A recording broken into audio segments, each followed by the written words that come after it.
FM, Talk Politique, la une politique. La une politique, en chapeau de notre une, le phénomène Nanfo Diaby, cet imam qui s'entête à faire prier ses prosélytes en langue malinka, créant ainsi des controverses au sein de l'opinion dans l'ensemble et de la communauté musulmane singulièrement, face à ce que beaucoup appellent une anarchie au nom de la religion. Quel doit être le rôle de l'État? C'est la question. Ibrahim Lincoln, vous avez assisté à ce phénomène depuis le jour de la fête. Le rôle de l'État, bon, c'est compliqué puisque nous sommes dans un pays laïque. C'est vrai que l'islam a ses principes, mais on est confronté à des problèmes. Ces problèmes, il faut les résoudre avec la loi islamique ou il faut faire intervenir le droit moderne. C'est les principes de la République, la loi de la République. Si c'est la laïcité, et moi je me dis que Nanfo aujourd'hui a tous les problèmes du monde, mais et ceux qui ne prient pas. Voilà, et ceux qui partent adorer les bœufs, les arbres, et ainsi de suite. Les animistes, tout ça. Non, il y a des animistes. C'est une croyance, ça. Il y a des païens. Oui, ça c'est admis. Il y a des athées. Mais cela est admis, c'est une croyance. Oui. Les gens sont libres d'adorer des fétiches ou de ne pas prier Allah ou Jésus. C'est une croyance. Toujours est-il qu'il y a la liberté de croire. Il y a d'autres aussi qui sont libres de ne pas croire. Justement. Il y a tout cela. Maintenant, quand vous êtes dans un système de croyance, c'est là où il y a la question. Est-ce que vous pouvez vous permettre tout à l'intérieur de ce système d'adoration, de ce système de croyance? Ça, je vais répondre.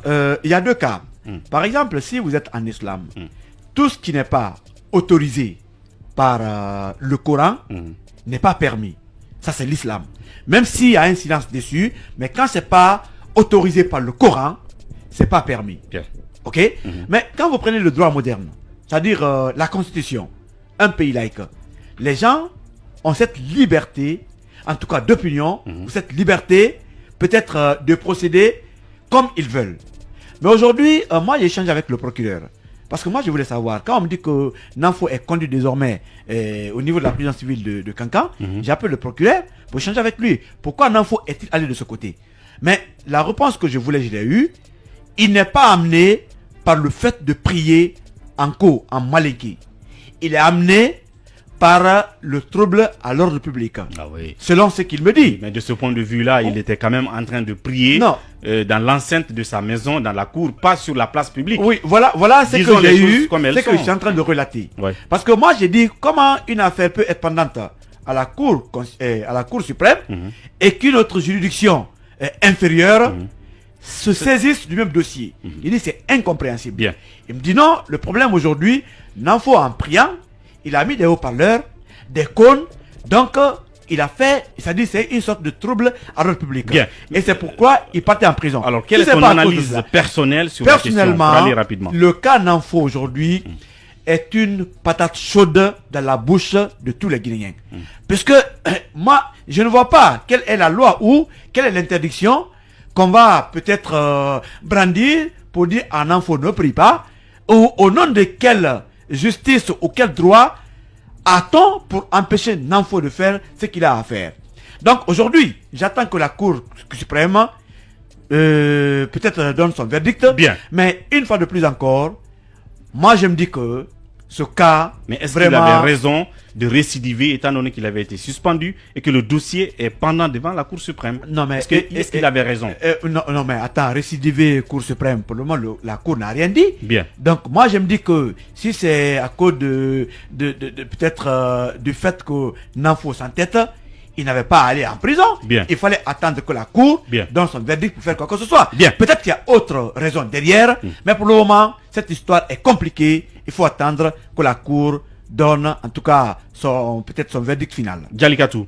Djami, pardon. Au bout d'un moment, parce qu'il a oublié mon prénom. Finalement. Lincoln le disait tout à l'heure, c'est une affaire très compliquée. Ouais. Mais j'estime qu'on est dans une république. Je vais me faire taper après, mais c'est ça. Pour l'instant, on n'est pas dans une république islamique. On est dans un pays laïque. C'est soit on décide de faire appliquer la charia, ce qui ne l'est pas encore, soit on respecte les lois de la République. sur quelle base cette première interdiction avait déjà été faite? Il y avait déjà une violation. Et quand on dit trouble à l'ordre public, il prie chez lui, mais trouble à l'ordre public, il y a des mosquées, il y a des églises qui en font aujourd'hui. Qui utilisent les haut-parleurs. Les haut-parleurs. Par exemple, une mosquée qui est près d'une concession d'un chrétien, par exemple, vous me direz qu'on ne le dérange pas, ou une église qui est près d'une concession d'un musulman, c'est pas possible. C'est pas possible. Donc ça tient pas la route comme argument. Ça ne tient pas du tout la route. C'est vrai que, bon, Lenko le disait, il y a deux analyses. Soit on va sur la base de l'islam, ce qui ne l'est pas pour le moment, parce qu'on n'est pas un pays islamique, ou on va sur le principe de l'état de droit, état laïque. Donc, dans cette situation, tu penses que c'est les lois de la République qui doivent prendre le dessus des principes de la religion musulmane? Comme dans toutes les situations, Ouri. Il y a des lois qui ont été votées. Sinon, à quoi ça sert ces lois? Bien. Et il y a un autre aspect que je voudrais souligner. J'ai regardé la vidéo dans laquelle, pendant qu'on interpellait Nanfo, mais c'est inimaginable qu'il y ait des gens qui avec viennent l'usage des gaz lacrymogènes et des enfants qui sont là. Au-delà de ces lois, au-delà de la religion et tout, il y a l'aspect humain qu'il ne faut pas oublier. Des enfants en débandade apeurés qui inhalent du gaz lacrymogène. Mais attendez, quel désagréable comme image. L'islam, on dit, c'est une religion de paix. Au nom de quoi? Et de tolérance surtout. Et de tolérance surtout. Ce serait bien qu'on laisse chacun faire ce qu'il veut. Enfin, pas ce qu'il veut, parce qu'on est dans une république aussi. L'adoration, on ne force personne à faire quoi que ce soit dans l'islam. Bien. Oui, Emmanuel, sur ce sujet. Moi, je vois tout simplement un abus de pouvoir, un abus d'autorité. Un abus d'autorité. Oui, un fort abus d'autorité. Parce que je ne vois pas, je rejoins un peu la position de Gamilatou, je ne vois pas sur quelle base on poursuit aujourd'hui Nanfo Diaby. Je le disais tantôt, je ne suis pas en train, enfin je n'ai pas envie de me mêler du débat au sein de l'islam. Ce que Nanfo fait, est-ce que c'est condamnable, est-ce que c'est acceptable par l'islam? C'est un débat, ça c'est un sujet tout à fait à part. Oui. Mais à partir du moment où des gendarmes s'en mêlent, où la justice s'en mêle, ça veut dire qu'on revient sur le terrain de l'État. Or, l'État, c'est la République. La République, ce sont les lois. Et à ce que je sache aujourd'hui, il n'y a pas une seule loi en Guinée où il est dit qu'il est interdit de faire une adoration dans une langue locale. Bien. Il n'y a pas un seul article d'une seule loi en Guinée qui interdit cela.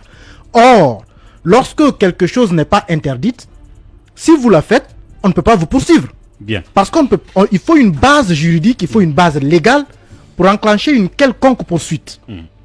Maintenant, on l'accuse d'être fauteur de troubles à l'ordre public. Là également, je ressors un aspect important. Nanfo, il a utilisé des cônes. Toutes les mosquées utilisent des cônes. Ouais. Il a utilisé des haut-parleurs. Toutes les mosquées utilisent des haut-parleurs. On lui a demandé de ne pas faire prier les gens dans les mosquées.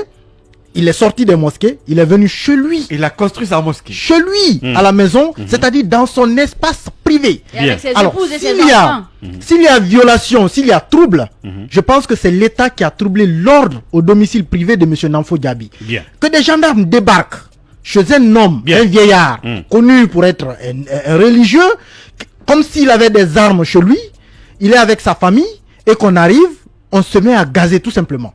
C'est déjà une faute grave de la part des gendarmes qui sont partis faire cette intervention. Bien. Mais derrière, j'ai aussi lu le fondement sur lequel le procureur l'a envoyé en prison. J'ai dit que c'est une violation pure et simple de ses libertés. Mais maintenant, je vous pose Il une n'y a dernière. aucun fondement pour envoyer monsieur en Je vous prison. pose une dernière question et dernier tour de table. Nous sommes en République. C'est les lois de la République qui prennent le dessus puisque nous sommes en laïcité. Maintenant, il y a la réalité au sein de la religion elle-même. C'est-à-dire que ceux qui pratiquent la religion musulmane en Guinée, en majorité, condamnent cet état de fait. Maintenant, si dans le jugement, comme on peut le dire, jugement des pères, donc dans le jugement des musulmans, vis-à-vis des non-faux musulmans, contre sa façon d'appliquer, enfin de pratiquer la religion, si le jugement majoritaire veut qu'il arrête parce que c'est un sabotage, parce que c'est un désordre pour cette religion, et que ce jugement-là remonte auprès de la République laïque, qu'est-ce que le gouvernement doit faire? Parce que c'est là la question. Non. On sait que les imams, on sait que la Ligue islamique et l'ensemble de ceux qui pratiquent la religion, en tout cas pour 98%, condamnent ce qu'il fait. Alors, est-ce que la République doit ne pas prendre en compte cet état de fait-là?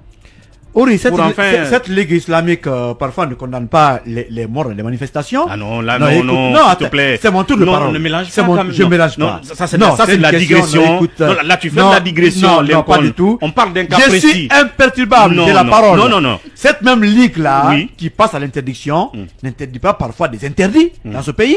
Des manifestations, des morts d'hommes, des violations des droits de l'homme. Oui, j'en viens.